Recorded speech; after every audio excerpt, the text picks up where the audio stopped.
Hello everyone! Welcome to Assorted Meeples. My name's Braden, the Meeple on duty, and today we're going to be taking a look at Godsforge. However, we're not just going to be taking a look at the first edition copy of the game that's pictured on the screen here. We're actually going to be unboxing the second edition copy of the game next to me and comparing the components against what's in the first edition to kind of see what's changed and see what is better or worse about this new edition of the game. I'd like to give a big shout out and thank you to Atlas Games for providing us with the second edition copy, as I only have the first edition. So without further ado, let's go ahead and jump into it.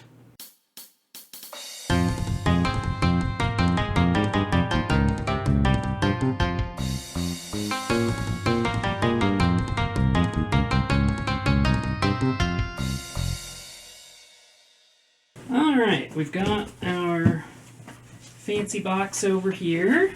I'm going to slide that over. I'm going to go ahead and get her opened up. Let's see. Try and get this situated in such a way that I can actually get the box open without cutting myself with the scissors.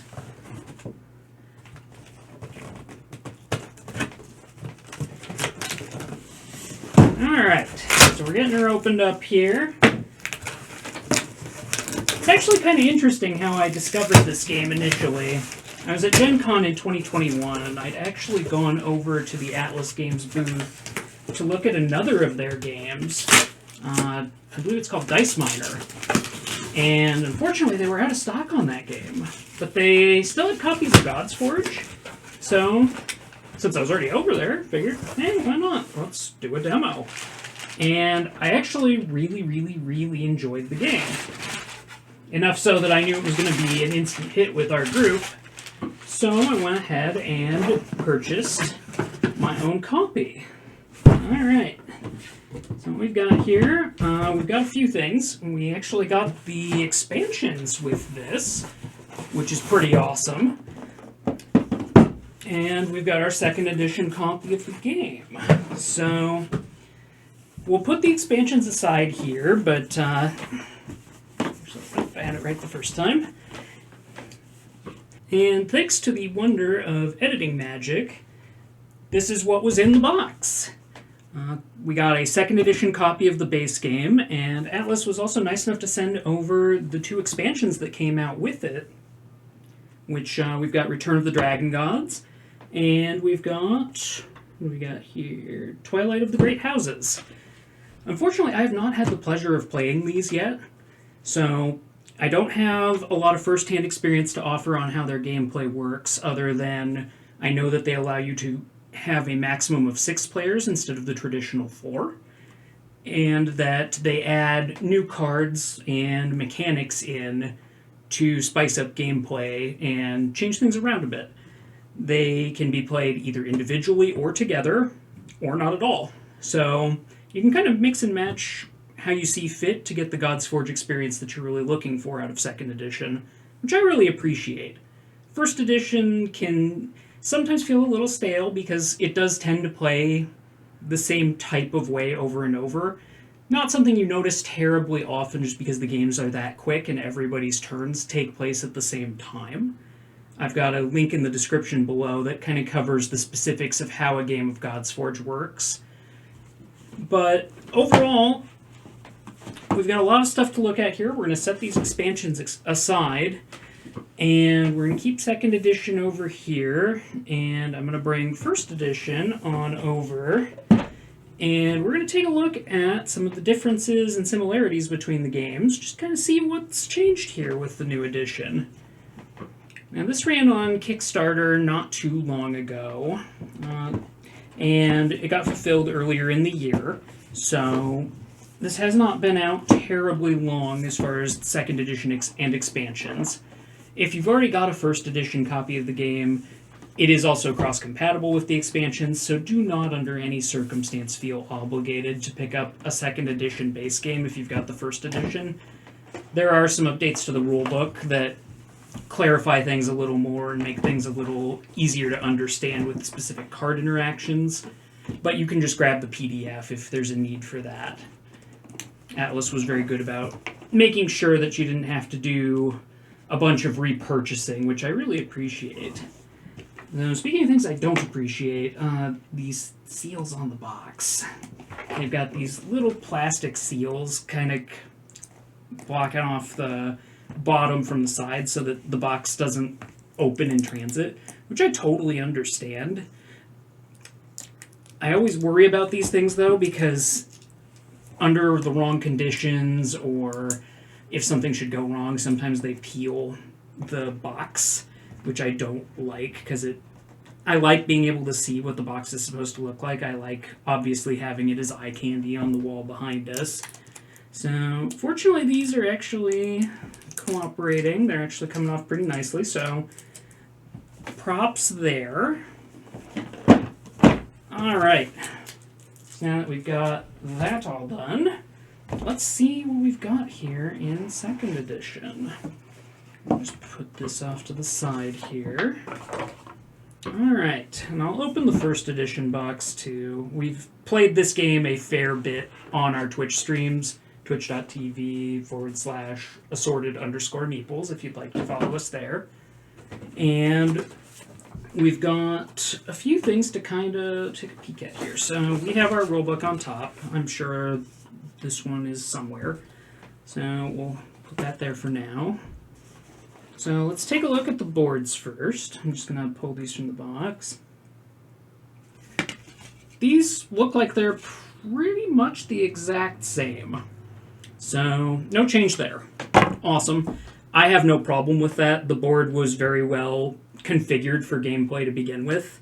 So I'm completely okay with there not being changes there. Why mess with perfection? Alright, we got our cards kind of spilling out of our 1st edition box, and they did kind of jostle in our 2nd edition one too, it looks like. So we'll get to that. So we've got our cards here for 1st edition. We'll just set those there. And then I'm going to situate our 2nd edition cards.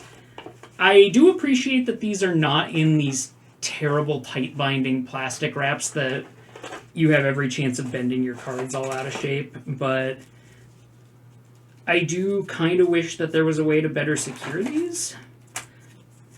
Not a big deal. Oh, there was a better way to secure them. We've got a little paper slip that slipped out in shipping. You know what? I'm not going to fault Atlas for that. That just happens.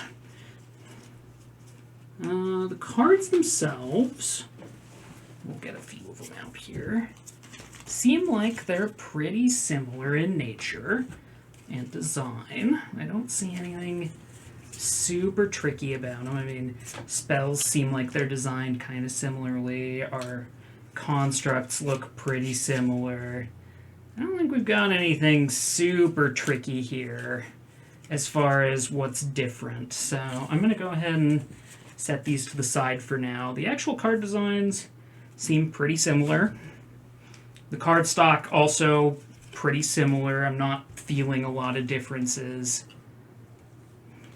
Like, again, why mess with a good thing? I did not have any issues with this with 1st edition, so I'm not surprised that they stuck with what worked.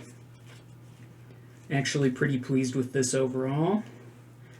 I do want to take a moment to take a look at our little cheat sheet cards here just to see if there's anything super different about those. We'll get... these just kind of walk you through the phases of a turn. These do look like they've gotten a little bit of revision. Okay, yeah, they actually did update these a fair bit. I actually kind of dig these. This actually does a pretty good job of cleaning up some of the text work, I think, from 1st to 2nd edition. I do see that the dice faces appear to have changed, so we're going to look at those in a moment. I'm not as stoked about that.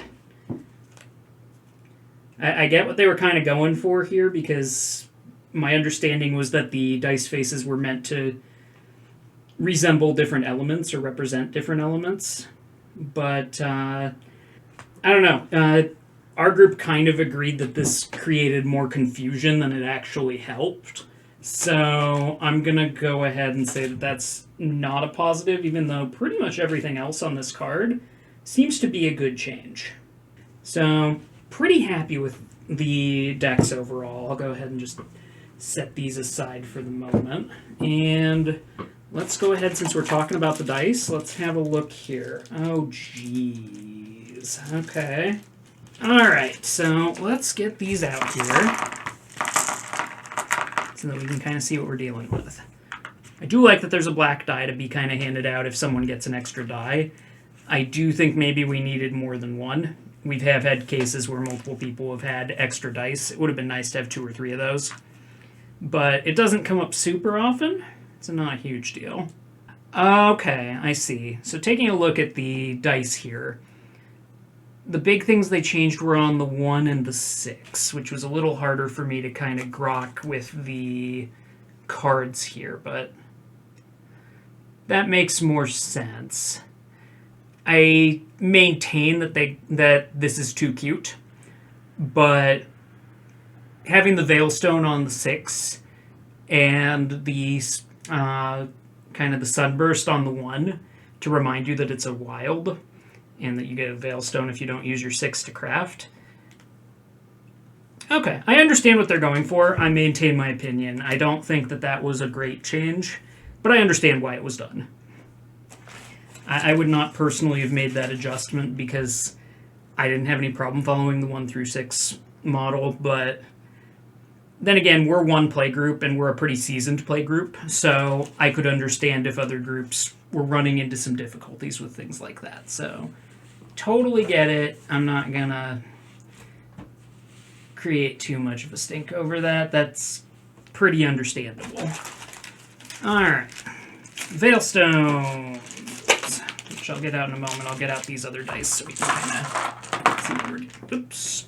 As I just hurl them across the table. Alright. So this is what the dice were like in the first edition game. They were normal dice. Honestly, I prefer this, but to each their own. I'm not going to harp on that any further. Veilstones. Now, first edition's Veilstones I really liked. I felt they represented kind of what you were going for really well. They're these metallic-y, I mean, they're not really metal, they're plastic, but they have a metallic-y sheen here. They're gold. They feel special. Here's second editions. I don't dig these. I think this is a step back. Again, this is pretty purely aesthetic, both as far as the dice and the Veilstones. They will not affect your gameplay. This is personal preference.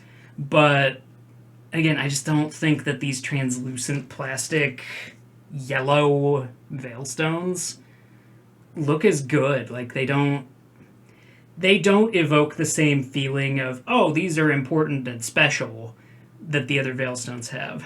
They also don't appear to show up quite as well on the camera. They're just more prone to glare, so from that angle as well, from a content creator perspective, not that there's a ton of people who content create with board games, but for those of us who are passionate about doing that, this is also a step back on that front too. Again, we're a very small percentage of the audience as far as a print run like this goes, so I don't think that's a big deal. But it is something I want to note.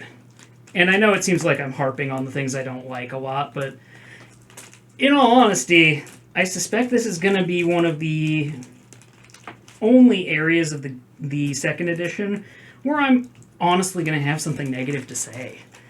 Everything else seems to be pretty positive so far. Like, the stuff that worked generally hasn't changed. The markers here haven't changed. They're just your player markers. Nothing particularly fancy or special there. Nothing's really changed with those. Oh, and our rulebook was in the top of the box. I just didn't see it.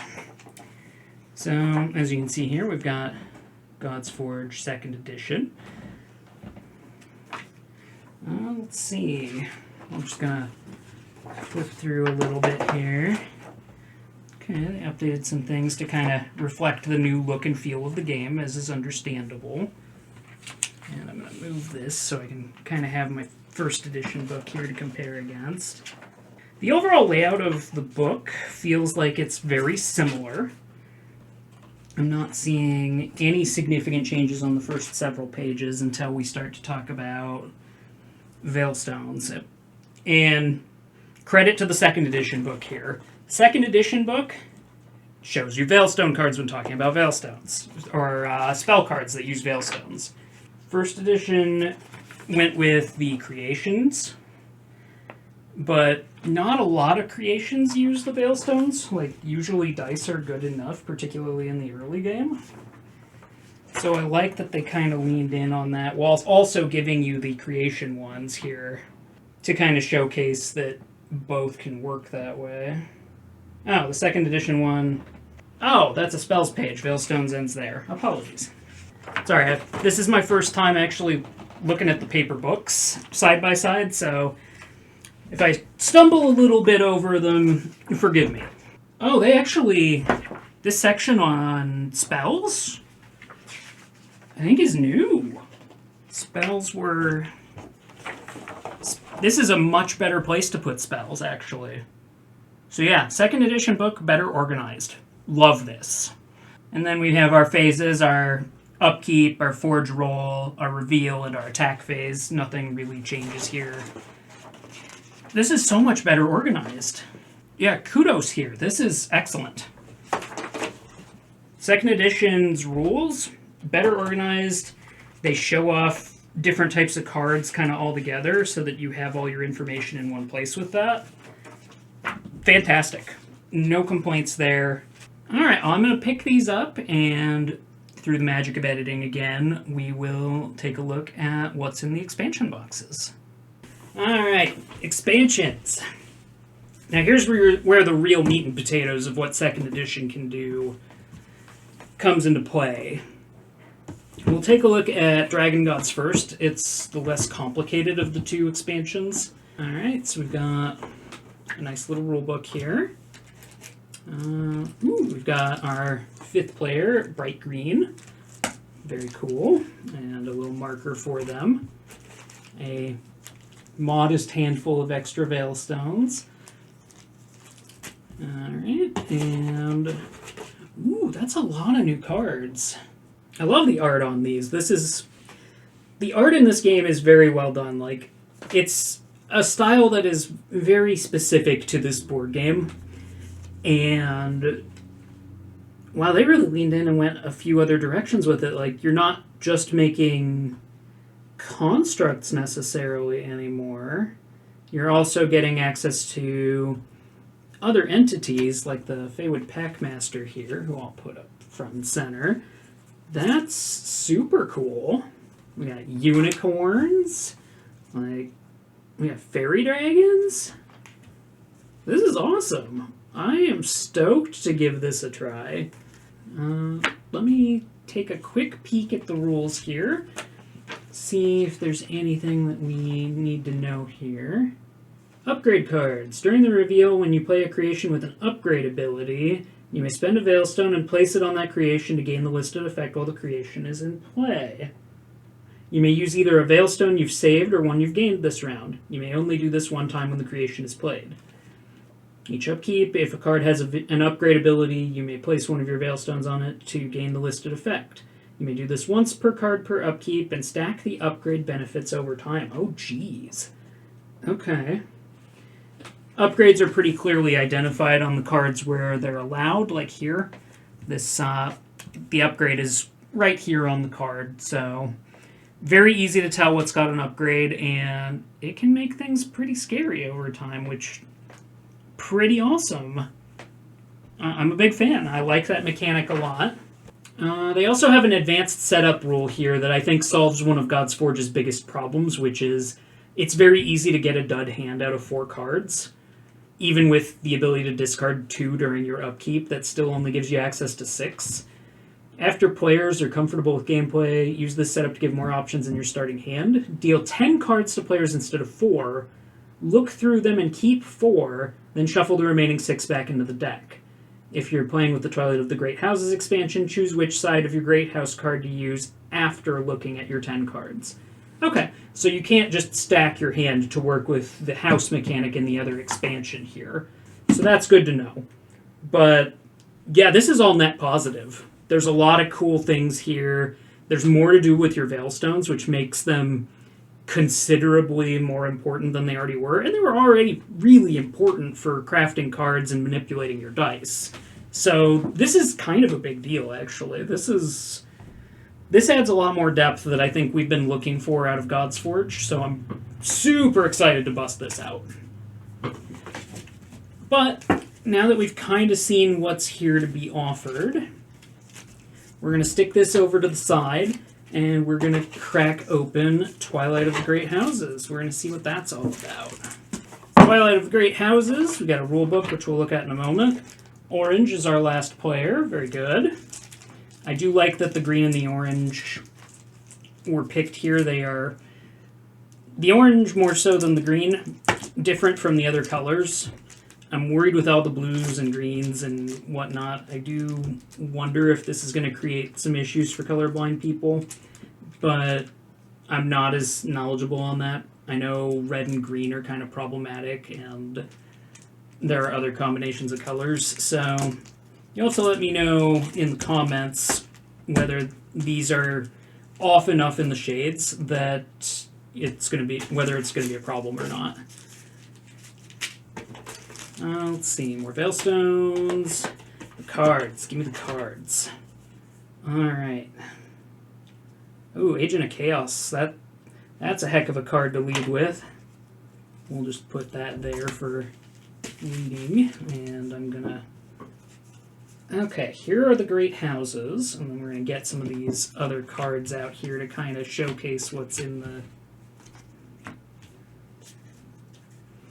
Much like the other expansion here, and I'm going to get these out of the way for this one, we've got a nice little spread of cards here. We got a nice medley to add to games, which I appreciate. We'll talk about the houses in a second, but these are just kind of some of the cards that you can add to your deck, which... So, Great Houses are depicted on 8 double-sided cards. At the beginning of the game, hand out 1 Great House card to each player. They choose which side to use and may look at their opening hand before picking. Each player starts the game with 5 extra life. That's pretty neat. And I like that they built in a you get 2 different options to choose from mechanic right in. That's something we do with a lot of games like Lords of Waterdeep anyway, where you could get a real dud card. Having 2 options just baked into how this works, fantastic. Very well designed.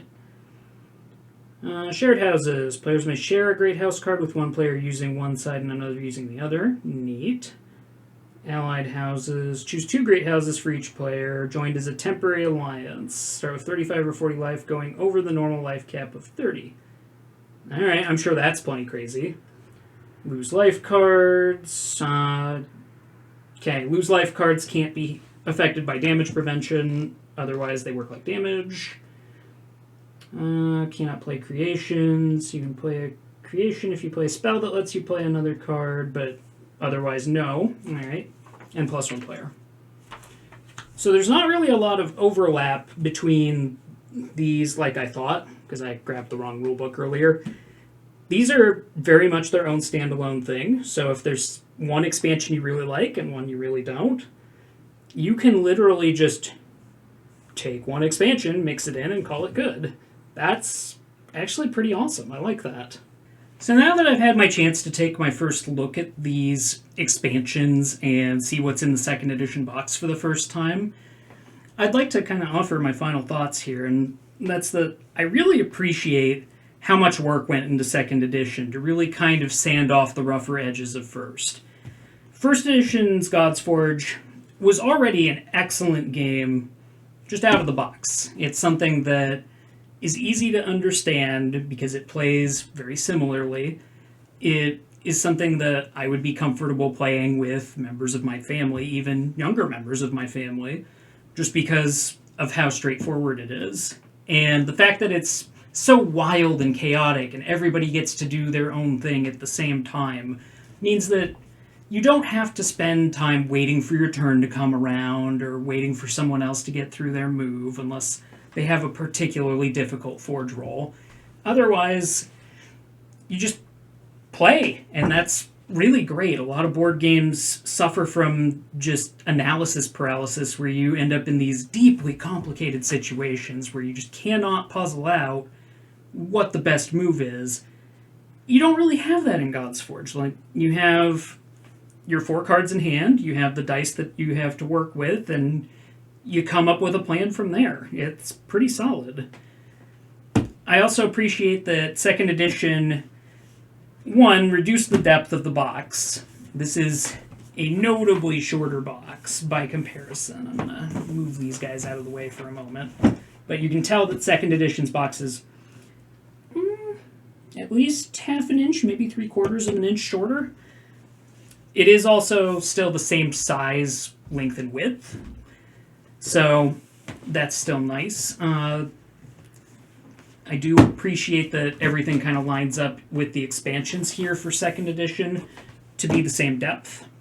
It makes it real easy to kind of line them up next to each other like this and have it look nice, which is cool. And overall, my only real complaints with the changes to 2nd edition are cosmetic, which is honestly a fantastic problem to have because aesthetics are going to be something that's subjective. So not everybody's going to feel the same way about them that I do, and that's perfectly okay. Like, that's excellent. If that's my biggest complaint, 2nd edition is doing a lot right here. I can't wait to get these expansions to the table. We'll have to get these streamed at some point here. We are streaming to YouTube now for our board game nights in addition to Twitch, so keep an eye here if you want to see us play board games on Thursday nights. We usually start around 6:30 Central Time. And until next time, good gaming! If you like what you just saw, please support us by hitting that like button and subscribing to our channel for more great gaming content.